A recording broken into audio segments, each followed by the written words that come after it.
Pada suatu hari di sebuah kota kecil nan imut, tepatnya di kota Boston, hiduplah seorang pria remaja yang bekerja di sebuah kampus Institute of Technology sebagai staf kebersihan.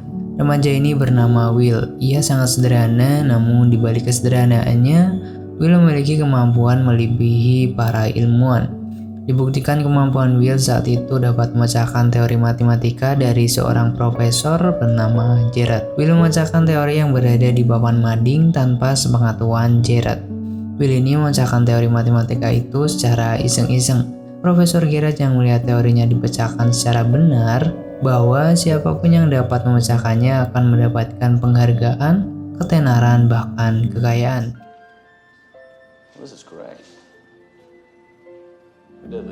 Will yang memiliki sifat cenderung tertutup, tidak acuh, dan defensif, ia tidak begitu peduli dengan hasil jawabannya. Ia hanya ingin menuntaskan rasa penasarannya. Jadi tidak heran jika jawabannya menghebohkan institut tempatnya bekerja. Penjawabnya dicari-cari oleh Gerard dan menjadi perbincangan di kalangan mahasiswa. Mereka semua penasaran siapa yang menjawab pertanyaan itu. Gerard berpikir bahwa yang melakukannya adalah salah satu mahasiswa didikannya, tetapi ternyata tidak ada yang mengaku. Sayang seribu sayang, pengumuman pemenang penghargaan pun ditunda, dan Gerard masih sibuk dengan pencariannya. So without further ado, come forward, silent rogue, and receive thy prize.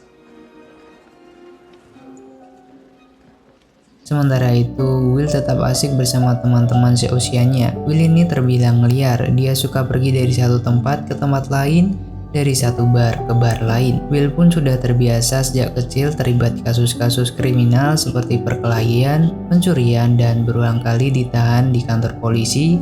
Tidak membuatnya kapok, karena Will selalu dibebaskan berkat kecerdikannya sendiri dalam membela diri. Dilihat dari catatan kriminalnya, kita mungkin tidak percaya bahwa Will sangat pandai dan memiliki bakat di bidang sains. Orang yang tidak mengenalnya pasti akan meragukan kemampuan Will. Begitupun Gerard saat pertama kali bertemu dengan Will, memandangnya sebelah mata pada hari itu. Setelah dibebaskan, Will kembali bekerja di kampus. Ia menjawab pertanyaan lagi di papan dengan iseng-iseng, dan keisengannya tidak sengaja dilihat oleh Gerard. Saat itu Will pun panik dan berlari secepat mungkin karena menghindari adanya masalah yang terjadi. Lalu kemungkinan paling parahnya adalah dipecat dari pekerjaannya.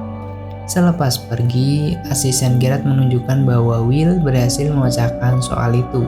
Gerard dan asistennya pun tidak menyangka, takjub bahwa Will, seorang staf di bidang tertentu, bisa menjawab teori sekelas profesor dan ilmuwan. Gerard dan asistennya pun kagum dengan bakat tersebut. Gerard kemudian mulai penasaran dengan sosok Will. Sudah bisa diduga yang memecahkan soal sebelumnya adalah orang yang sama, yaitu Will. Gerard bertekad untuk menemui Will besok dan menanyakan tentang soal-soal yang dijawab oleh Will.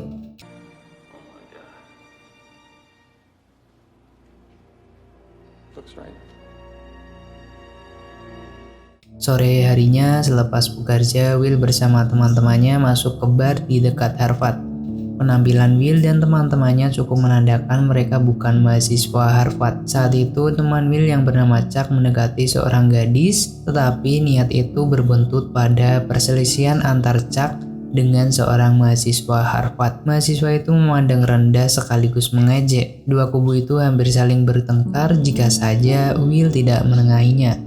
Will menunjukkan kemampuan akademisnya yang luar biasa, hingga membuat lawan bicaranya kehabisan kata-kata. Namun mahasiswa itu tak kunjung berhenti dan berkata, bagi lelaki secerdas apapun Will, jika tidak berpendidikan tinggi maka sia-sia saja kecerdasannya, karena tidak akan bisa memiliki pekerjaan yang baik. Will mengabaikan apa yang dikatakan oleh lelaki itu dan menyuruhnya untuk pergi. Tidak disangka kecerdasannya dan sikap Will yang terlihat bijak membuat seorang wanita bernama Skyler menaruh hati padanya. Tanpa banyak perlu usaha, Will bisa mendapatkan nomor HP dan alamat perempuan itu. Way back in 1740. That's gonna last until next year. You're gonna be in here regurgitating Gordon Wood, talking about, the pre-revolutionary utopia and the capital forming effects of military mobilization.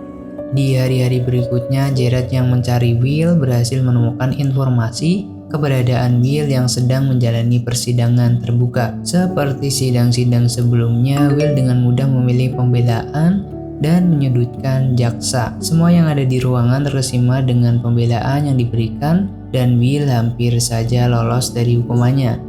Tetapi setelah melihat daftar catatan kriminalnya, hakim membatalkan pembebasan. Hakim merasa Will perlu menjalani rehabilitasi untuk membenahi sikap dan tindakannya. Akhirnya Will dibawa ke penjara untuk menjalani masa rehabilitasinya. Tapi saat itu Gerard datang dan membantu membebaskan Will dengan syarat Will mau membantunya juga. Will harus membantu memecahkan teori setiap minggunya dan pergi menemui terapis untuk memperbaiki mentalnya, dan Will pun menyetujui. Tetapi usaha Gerard untuk merehabilitasi Will seolah menjadi sesuatu yang sia-sia. Will ini terlalu cerdik dan justru membuat psikiater manapun tidak mau menanganinya, akibat selalu dikerjai oleh Will. Do you find it hard to hide the fact that you're gay? What are you talking about? Gerard yang putus asa akhirnya bertemu dengan kawan lamanya, yaitu Sin, yang bekerja sebagai psikolog sekaligus dosen, untuk meminta bantuan agar bisa menggenggam hubungan dengan baik. Hubungan Gerard dan Sin yang sempat retak harus dijalin kembali. Awalnya Sin menolak untuk melakukan terapi pada Will karena beragam alasan yang dibuat-buat. Bahkan Gerard harus membujuknya beberapa kali untuk menceritakan keistimewaan yang dimiliki Will. Sin hanya perlu membimbingnya supaya potensi yang dimiliki Will maksimal. Setelah negosiasi yang berjalan cukup banyak di antara mereka, akhirnya Sin cuma mau memberikan terapi di kantornya. Tapi itu dilakukan dengan cara yang berbeda. Sin seolah tahu bahwa Will tidak akan bisa dipaksa untuk membicarakan tentang dirinya. Sin membiarkan Will membuka percakapan secara alami dan membiarkan anak itu membicarakan hal-hal yang ingin dia bicarakan. Sin mencoba membangun chemistry agar Will nyaman dan percaya dulu dengannya. Walaupun pada awal sesi pertama terapi tidak berjalan baik karena emosi Sin tersulut oleh pertanyaan Will. Ia tetap melanjutkan terapi itu di minggu berikutnya karena Sin merasa ada yang berbeda dari sosok Will. Anak itu terlalu defensif dan sangat waspada terhadap orang baru, seperti ada luka yang berusaha disembunyikannya. Hari-hari Will semakin sibuk sekarang. Selain bermain dengan temannya, ia juga harus membantu Gerard menyelesaikan teorinya, mengunjungi Sen untuk terapi, dan mulai berkencan dengan Skylar. Bagi Sin yang mengetahui kegiatan Will lebih tertata, ia sangat senang karena memahami kondisi Will sudah jauh lebih baik, seperti memperhatikan anaknya sendiri. Proses demi proses dilalui. Sin paham bahwa untuk pemulihan kondisi mental akan membutuhkan waktu yang sangat panjang. Namun tidak dengan Gerard yang mendesak agar Will segera disiapkan untuk menerima tawaran kerja di sebuah perusahaan bergengsi milik negara. Gerard sepertinya berambisi untuk membuat nama Will dikenal di dunia karena kejeniusannya. Tetapi Sense tidak bisa memaksa proses Will mengatasi ketakutan secepat itu. Will butuh waktu yang tidak singkat. Seolah tidak mengerti, Gerard bersikeras bahwa dirinya bisa memberikan arahan, namun Sen menolak. Menurutnya Will punya hak dan kesempatan untuk menentukan apa yang diinginkannya tanpa perlu didikte oleh orang lain. Gerard tidak bisa menerima pendapat Sin dan ingin tetap membuat Will mengikuti keinginannya. Cutting edge mathematics, think tanks, the kind of place where a mind like Will's is given free rein. It's great that they're offers, but I don't really think he's ready for that. Bertepatan dengan kejadian tersebut, Will mengalami masalah dengan Skylar yang ingin membawanya tinggal di California bersama. Ajakannya itu ternyata sangat mempengaruhi kondisi mental Will yang kembali takut dan membentengi dirinya sendiri. Will kemudian meninggalkan Skylar. Suasana hati Will memburuk dan Will jadi cepat marah. Kondisi itu diperparah dengan Gerard yang mengatur hidup Will seenaknya, memaksakan yang sebenarnya kurang disukai oleh Will. Keduanya kemudian bertengkar. Will membakar kertas teori yang sudah dipecahkannya, membuat Gerard putus asa dan membiarkan Will pergi. Gerard tahu bahwa langkahnya salah. Dia tidak mendengarkan Shin bahwa Will masih butuh waktu untuk memilih keputusan hidupnya sendiri. Will tidak pernah tahu tujuan hidupnya. Ia bingung dan merasa sudah cukup dengan kondisi dan pekerjaannya saat itu. Bahkan Will menolak tawaran kerja di Lembaga Keamanan Nasional dengan mudah karena merasa tidak membutuhkan pekerjaan itu. Dalam kalimat-kalimat singkat dan sederhana, Will menjelaskan bahwa ia tidak ingin menjadi bagian dari orang-orang hebat yang membunuh hanya untuk kepentingan dan keuntungan orang lain. Baginya, pekerjaan yang ditawarkan oleh agensi keamanan itu akan membuat Will melakukan kejahatan besar dan menyusahkan orang lain.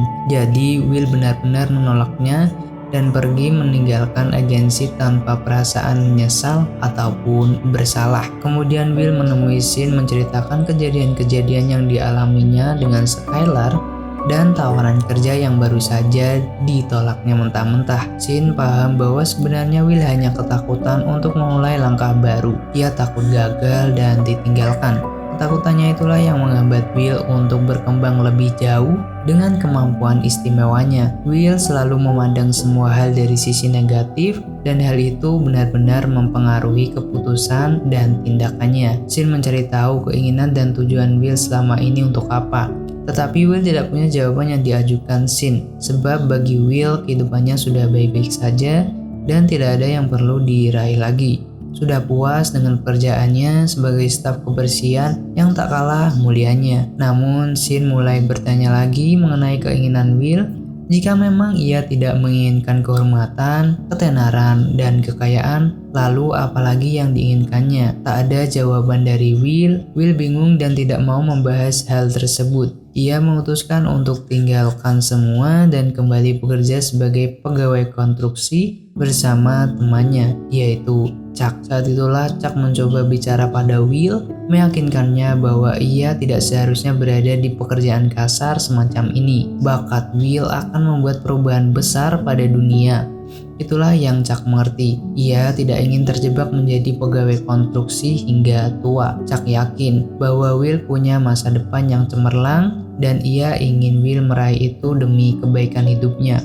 Mungkin karena Will dekat dengan Chuck dan begitu mempercayainya, kali ini dia mau mendengarkan nasihat tersebut. Chuck lah yang pada akhirnya mampu mengubah pikiran negatif Will hingga ia kembali pada Shin dengan kondisi yang lebih lunak. Will menceritakan masa lalunya sendiri yang penuh dengan kekerasan dan pengabaian. Will mulai menangis kencang saat Shin memeluknya. Tetapi seperti kata Shin kemudian, semua yang terjadi di masa lalu ataupun masa sekarang itu bukan salah Will sepenuhnya. Seharusnya Will tidak menyalahkan dan menghukum dirinya sendiri atas apa yang tidak dilakukannya. Tangisan dan pelukan dari Shin membuat perasaan Will menjadi lebih baik. Ia pulang naik kereta dan banyak merenung tentang kisah hidupnya, sampai ia berpikir untuk menerima tawaran kerja yang diberikan oleh Gerard. Keberhasilan Shin dalam memahami Will dan mau menerima tawaran kerja membuat Gerard akhirnya meminta maaf atas sikapnya selama ini.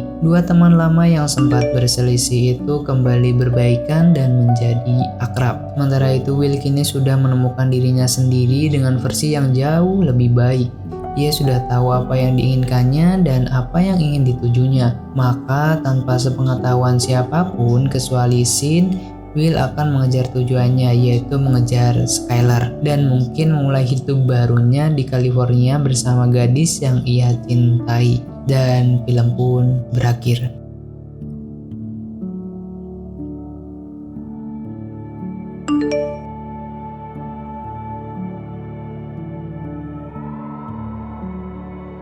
Good Will Hunting, seorang petugas kebersihan di MIT, memiliki bakat matematika, tetapi membutuhkan bantuan psikologi untuk menemukan arah dalam kehidupannya. Kadangkala kita memerlukan seseorang untuk bisa berbagi dan terbuka mengenai masalah yang kita hadapi. Dari film ini, Will akhirnya bisa terbuka kepada Shin mengenai masa lalunya yang kelam, sehingga akhirnya Shin bisa menenangkan Will dan Will pun bisa berhenti untuk tidak selalu menyalahkan dirinya sendiri atas masa lalu buruk yang menimpanya.